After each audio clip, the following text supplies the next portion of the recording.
Hola, ¿qué tal? Se abre la puerta al cannabis medicinal en nuestro país. Esta semana el Congreso de los Diputados ha autorizado su uso y ahora se da un plazo, un tiempo para regular en qué condiciones se hará. Partidos políticos, asociaciones de pacientes y colectivos a favor del consumo de cannabis aplauden la medida que por primera vez se autorizará en nuestro país, aunque es cierto que algunos compuestos del cannabis ya se utilizan en algunos tratamientos. Luego veremos cuáles y a quiénes van dirigidos. De la futura regulación del cannabis terapéutico conocemos algunas cosas que vamos a ir desgranando a lo largo del programa de hoy. Por ejemplo, que podrá dispensarse en las farmacias. De todo ello vamos a hablar hoy con nuestros siguientes invitados. Aquí en el plató tenemos a Alejandro García, que es el presidente de los farmacéuticos de Valladolid. Alejandro, gracias por atendernos, gracias por venir al programa. Un placer. Y también está con nosotros Maite Payet, que es miembro de la Junta Directiva de la Asociación de Apoyo a la Regulación Integral del Cannabis. Maite, muchas gracias por estar con nosotros. A vosotros por contar con la UBA. Y al otro lado, en videoconferencia, tenemos a Enrique Ortega, que es médico de la Unidad del Dolor de Valladolid. Enrique, muchísimas gracias por participar. Muchas gracias por habernos invitado. Bueno, pues como les decía, el primer paso para la regulación del cannabis medicinal se daba este mismo lunes en el Congreso de los Diputados. Ana, cuéntanos cómo se producía. Sí, Pilar, como dices, el Congreso ha dado el primer paso para regular el uso medicinal del cannabis, esta Comisión de Sanidad en la que están representados todos los partidos políticos. Ha aprobado un dictamen para que los enfermos con dolor crónico puedan comprar la sustancia en determinadas farmacias con receta. En principio van a ser las farmacias hospitalarias, pero también podrán ser las farmacias comunitarias. ¿Y quién podrá acceder a ello? Pues, como decimos, quienes sufren dolores extremos, enfermos oncológicos, enfermos con endometriosis, enfermos de esclerosis múltiple, algunas formas de epilepsia. Estamos hablando de unos 8 millones de personas, según el Ministerio de Sanidad, que sufren dolores extremos. La iniciativa partió del partido Vox, votaron a favor, Partido Socialista, Unidas Podemos y Ciudadanos y PDeCAT, y en contra el Partido Popular y Vox. Vamos a ver algunas de las declaraciones de esos partidos políticos en esa Comisión de Sanidad. Miles de pacientes que necesitan una salida legal a una situación que llevan viviendo desde hace años. Habrá quien lo valore como un paso de enano, pero es un primer paso en la buena dirección y creemos que con el tiempo se irá perfeccionando y mejorando. Lo que pretende la izquierda en último término, y ahora los difuntos Ciudadanos, es la legalización del uso recreativo. No contamos con la suficiente evidencia científica porque la asistencia de ensayos clínicos avanzados en España para valorar la calidad, seguridad y eficacia de medicamentos con cannabinoides han sido y es insuficiente. Bueno, ¿y cuál es el siguiente paso a partir de ahora? Pues la Agencia Española del Medicamento tiene 6 meses para encontrar el encaje legal de las recomendaciones de las que ha salido en esa comisión y hacer posible que sean viables. Gracias, Ana. Por cierto, vamos a hacer una pequeña aclaración. La iniciativa partió de PNV, del Partido Nacionalista Vasco. Bueno, pues la primera pregunta que les voy a hacer a nuestros invitados es ¿qué les parece que se vaya a regular el cannabis medicinal? Y vamos a comenzar por Enrique. Enrique, se lo pregunto desde el punto de vista médico. ¿Qué le parece que se vaya a regular el cannabis terapéutico, el cannabis medicinal? Bueno, regulado ya estaba, es decir, teníamos acceso a algunos productos con cannabinoides con unos requisitos y se están usando desde hace tiempo. La regulación que salga ahora, será buena o mala, ya lo veremos cuando salga. Veremos a ver, claro, luego vamos a ver en concreto en qué 2 medicamentos, bueno, pues sí que está permitido, llevan ese compuesto y qué se supone que tiene de nuevo esta regulación? ¿Por qué se realiza esta regulación? Me imagino que para abrir a otros pacientes, no sé si era necesario, no sé si se estaba pidiendo, por ejemplo, desde las asociaciones médicas, viendo un poco cómo se trata a los pacientes y qué problemas tienen. Un poco, cuéntenos cuál era la situación, por ejemplo, que puede encontrarse en una unidad del dolor. Me imagino que hay tratamientos con medicamentos, pero ¿qué tiene a mayores tratar con medicamentos que tengan cannabis, que tengan compuestos de cannabis? Bueno, para hablar de esto, primero hay que analizar la situación en la que nos movemos, el entorno. El entorno en el que nos movemos es que partimos de una crisis de opioides, una crisis farmacológica fundamentalmente gestada en los Estados Unidos, pero que aquí en un grado mucho menor también ha habido. Otros fármacos que tenemos no tienen un uso adecuado a largo plazo, como son los antiinflamatorios. Tenemos también una situación de crisis en la investigación, en la que prácticamente no están entrando moléculas nuevas analgésicas en la investigación. Y tenemos una situación en la que el arsenal terapéutico del dolor es corto. Es decir, tenemos fármacos de primera línea, que son los antidepresivos y los antiepilépticos. Tenemos los fármacos de segunda línea, que son los opioides, y ahora se quiere encajar en una tercera línea los cannabinoides. También no debemos olvidar que existen tratamientos no farmacológicos del dolor, como son la radiofrecuencia, como son la neuroestimulación, o como son las terapias psicológicas tipo cognitivo-conductuales, que también son bastante eficaces en el tratamiento del dolor. Es decir, partimos de una situación en la que necesitamos más herramientas, pero evidentemente lo que más se está pidiendo es recabar evidencia científica que permita saber en qué tipo de pacientes, en qué indicaciones, y valorar la seguridad de este tipo de tratamientos, porque ahora mismo evidencia científica sobre eficacia y seguridad no hay excesiva. Claro, a eso iba yo un poco, en si hay pacientes en los que no funcionen otros tratamientos, en los que sí que pueda funcionar, en los que sí pueda ser beneficioso este tipo de tratamientos con cannabis. ¿Puede por ahí estar la justificación, por ejemplo, de esa regulación? Ahora mismo la posición de las sociedades profesionales es que en dolor neuropático algunos cannabinoides en formulación calénica, es decir, que sean fármacos en los que tú conozcas perfectamente la composición y la cantidad, puedas usarlos como fármacos de tercera línea en algunos casos de dolor neuropático. En otros cuadros de dolor crónico habría que individualizar paciente a paciente y sería más complejo el uso. El otro problema que hay aquí es que los diseños, los ensayos clínicos, que son los que se utilizan para introducir nuevos medicamentos, no se adaptan muy bien al perfil de este fármaco. Entonces las sociedades profesionales han propuesto otro tipo de estudios basados en el seguimiento de cohortes de pacientes a largo plazo. Pero eso implica que la Agencia del Medicamento tendría que abrir un registro donde nosotros pudiésemos guardar los datos de los pacientes que están en tratamiento, los resultados, efectos adversos, y evidentemente que ese registro contase con la financiación suficiente. Alejandro, como farmacéutico, ¿qué opinión le merece la regulación del cannabis terapéutico? Bueno, como farmacéutico y como presidente, lo que os tengo que decir es que cualquier medicamento que pueda ser potencialmente beneficioso para cualquiera de nuestros pacientes, estamos total y absolutamente de acuerdo en que se regule y que se ponga en funcionamiento. Estoy de acuerdo con el doctor en el sentido de que todavía tenemos pocos estudios. A nosotros nos gustaría que se hicieran estudios con diferentes pilotos para ver realmente cómo funcionan. Otro de los problemas que también ha explicado, creo que correctamente, es que muchas veces los extractos no tienen la misma composición dependiendo del tipo de planta, con lo cual tendríamos ahí otro hándicap, pero todas aquellos medicamentos nuevos que puedan ser buenos para nuestros pacientes, siempre con un control, siempre con una prescripción médica adecuada y con una dispensación y una preparación, que es al final lo que hablamos en las oficinas de farmacia, creo que son positivos, y cada vez tenemos que abrir más a todas esas nuevas terapias que al final el principal beneficiado es el paciente, y el paciente al final de la farmacia no solamente es paciente, sino es amigo, es la gente con la que te tomas el vino cuando cierras y evidentemente nosotros estamos para ayudar siempre.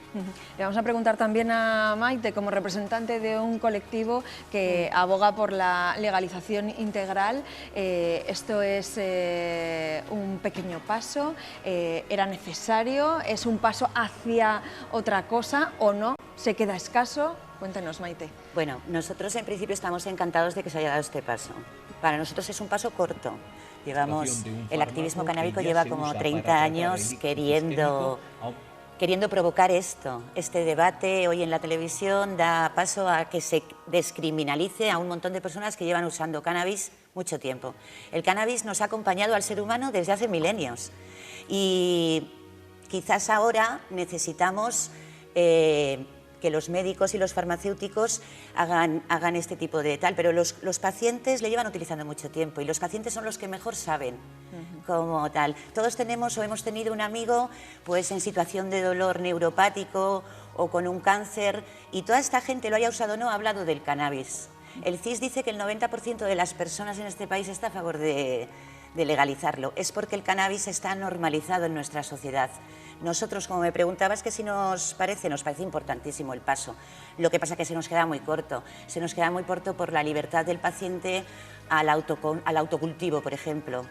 Porque eso es lo que hemos venido haciendo hasta ahora con la prohibición. Autocultivar y automedicarnos en medida, y en el uso adulto, en medida de lo que hemos ido investigando con nuestro dolor y con nuestro cuerpo.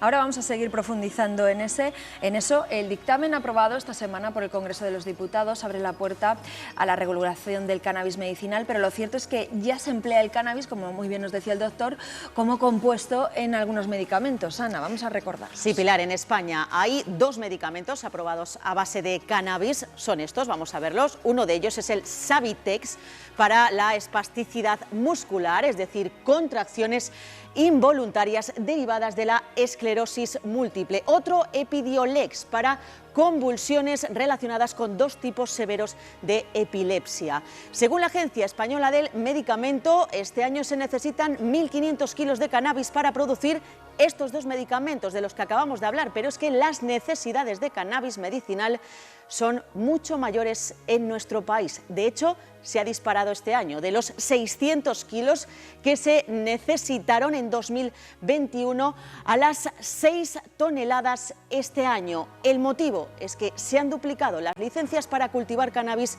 con fines de investigación. Gracias, Ana. Medicamentos, Enrique, que ustedes utilizan en la unidad del dolor en la que usted trabaja. ¿Por qué, por ejemplo, se está utilizando preferentemente en pacientes, por ejemplo, que nos decía la compañera, de epilepsias y de esclerosis, y no en otros, no, por ejemplo, en pacientes oncológicos? Es por lo que nos decía antes de que no hay demasiados estudios que apunten sobre, no sé, los efectos negativos, o por cuál es la causa. Para que un fármaco tenga una indicación ha de afrontar un ensayo clínico, y entonces solo tiene indicación para ese ensayo clínico que se ha desarrollado. El Epidiolex ha afrontado ensayos clínicos frente a epilepsia, y los nabisimoles homeostatives están estudiados en la espasticidad por parálisis cerebral. Es decir, cuando los usamos en dolor neuropático, lo usamos fuera de indicación. Eso implica una información al paciente de que no existe esa indicación, de que la seguridad en la patología en la que la vamos a emplear tampoco es absoluta. Hay que firmar un consentimiento, hay que pasar una evaluación para comprobar que todos los tratamientos con indicación previos han sido realizados. Sí, porque estamos hablando de tratamientos de primera línea, y una vez que eso se cumple no suele haber ninguna limitación a la prescripción. Luego tampoco la tolerancia al tratamiento con estos fármacos es elevada, es decir, producen efectos adversos que para algunos pacientes son incómodos y que muchos llevan a abandonar el tratamiento. Claro, pero me imagino que si ahora se abre la puerta a que se regule, me imagino que ya hay, ¿no?, estudios suficientes como para avalar el uso. No. La posición de las sociedades profesionales es que se debe haber un registro de cohortes en el que se haga seguimiento, es decir, que se haga seguimiento de los pacientes, que esos datos sean nacionales o incluso europeos. Es decir, que cuando hablamos de estudios de cohortes para valorar este tipo de fármacos, tienen que ser cohortes enormes, porque es decir, en un ensayo clínico lo que hacemos es homogeneizar la población de investigación, reducimos las variables para que sea fácil sacar conclusiones. Cuando trabajamos con pacientes tan heterogéneos, necesitas poblaciones muy grandes para poder sacar conclusiones científicas. Es decir, estamos hablando de indicar un tratamiento con seguridad para el paciente y en qué patologías ese tratamiento va a ser eficaz. Doctor, otra pregunta que quería hacerle, ¿en qué formas está previsto que se autorice el consumo de, el tratamiento con cannabis, mejor dicho, por no hablar de consumo, ¿no? Que a lo mejor se puede confundir? Me imagino que estamos hablando de compuestos de medicamentos que utilicen extractos del cannabis, vamos, que por aclarar, porque nadie lleve a horror, que esto no va a ser, vamos a la consulta del médico y el médico me puede recetar un porro, por decirlo de esa manera. Las clínicas de buena práctica clínica y las sociedades profesionales no son partidarias de las fórmulas inhaladas, fumadas, es decir, porque primero no debemos olvidar la toxicidad de esa vía de administración. Y tampoco debemos olvidar que esos preparados trabajan con material sin procesar que puede tener composiciones muy variables. Y si algo he visto a lo largo del tiempo que llevamos usando los cannabinoides en los pacientes es que son muy sensibles a la variación de la dosificación y que los resultados mejores los conseguimos en los niveles medios de dosificación. Entonces, los documentos nuestros avalan el uso de fármacos controlados con composición controlada. La verdad es que eso, andando en el tema y según nos está contando el doctor, pues la verdad que es un tema bastante complejo, ¿no? Y que todavía hay mucho que estudiar y mucho que analizar. La regulación del cannabis medicinal abre la puerta a que las farmacias pues puedan dispensar pues esos compuestos, esos medicamentos, pero todavía no está muy claro, ¿no? Porque en un principio se habló de dispensarlo solo en las farmacias hospitalarias, parece que se abre la puerta a todas las farmacias y hay que ver con qué criterios. Quizá nos lo pueda explicar mejor. Yo no sé si les ha llegado algo por parte de los partidos políticos, por dónde puede ir esta regulación y que les afecte a ustedes, a las farmacias. Pues ahora mismo no tenemos ninguna noticia, porque realmente ahora se abre un periodo en el que la Agencia Española del Medicamento y Productos Sanitarios tiene que decidir precisamente eso. Realmente nosotros estamos un poco en la misma línea, es decir, buscamos eficacia, buscamos seguridad, buscamos que la materia prima tenga una estabilidad y tenga unos componentes, como bien ha dicho, dentro del cannabis sativa la cantidad de productos activos que tiene esa planta son muchísimos y no todos tienen una actividad buena o correcta para el organismo, con lo cual es necesario hacer esos estudios, es necesario hacer esas cohortes, es necesario saber exactamente qué tipo de productos vamos a utilizar y posteriormente, una vez que tengamos esos estándares, esas bases estandarizadas, después podremos formular en las oficinas de farmacia y dispensarlo, insisto, siempre bajo una receta médica. Y yo creo que una cosa muy importante es bajo un control importante desde el punto de vista de atención farmacéutica, en el sentido de ver hasta dónde llegan los efectos secundarios y buscar la dosis mínima a la que haga efecto sin que tenga tantos efectos secundarios, etcétera. Es decir, buscar, como hemos hablado antes, seguridad y eficacia. ¿Y de qué dependerá que unas farmacias puedan dispensarlo o no? Bueno, realmente lo que está puesto ahora mismo en el texto que ha aprobado la subcomisión es que se formule magistralmente. Entonces, por desgracia, no todas las farmacias de la provincia y de Castilla y León están autorizadas para hacer formulación magistral, solo las que tenemos una serie de elementos en el laboratorio, etcétera, y por lo tanto, en principio serían esas farmacias las que podrían elaborar, si es que realmente sale de la farmacia hospitalaria. Una vez que tengas eso, pues evidentemente después dispensar lo van a poder dispensar todas. ¿Por qué? Porque todas aquellas farmacias que no tienen un sistema de elaboración de fórmula magistral, la ley les obliga a tener contratado con una farmacia a terceros que les haga esas fórmulas magistrales. Con lo cual, en principio, la dispensación va a ser generalizada, es decir, tú lo vas a poder adquirir dentro de tu oficina de farmacia más cercana, pero eso no quiere decir que te lo haya realizado, haya hecho la fórmula magistral esa farmacia. Claro, porque si no, no se permitiría el uso igualitario, ¿no? O sea, el acceso igualitario, mejor dicho, a ese medicamento, ¿no? Es la primera vez que se va a regular el cannabis terapéutico en nuestro país, pero España no es ni mucho menos el primer país en regularlo. Vamos a ver cómo está el tema en otros países, Ana. Sí, vamos a conocer qué países nos llevan la delantera en esto de la regularización del cannabis con fines terapéuticos. Alemania lo hizo en 2017, también Australia, aunque su regularización difiere en cada estado federal, también en Colombia, en Chile, en Dinamarca, Italia, Luxemburgo, México, Nueva Zelanda, Reino Unido, Holanda y en algunos estados de los Estados Unidos. El pequeño país suramericano, Uruguay, constituye junto a Canadá la vanguardia de la regularización del cannabis. En 2013 se convirtió en el primer estado del mundo que legalizó el cultivo, comercialización y uso del cannabis recreativo y también medicinal. Un organismo estatal se encarga de controlar allí toda la cadena de producción y también del consumo. Gracias.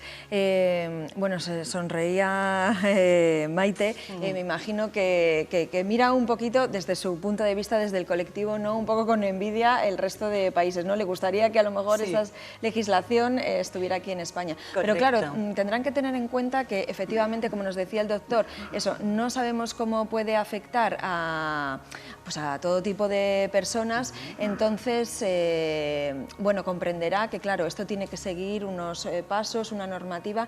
¿Creen que se van a seguir dando pasos, un poco en la línea de lo que le preguntaba al principio? ¿Van a seguir los partidos políticos dando pasos? Porque el otro día en la comisión Ciudadanos creo que abrió la puerta a que, bueno, pues que se dieran más pasos, pero creo que el resto de partidos frenaron ahí el tema. O sea, que confían en que esto pueda seguir adelante o no. De hecho, es nuestra esperanza.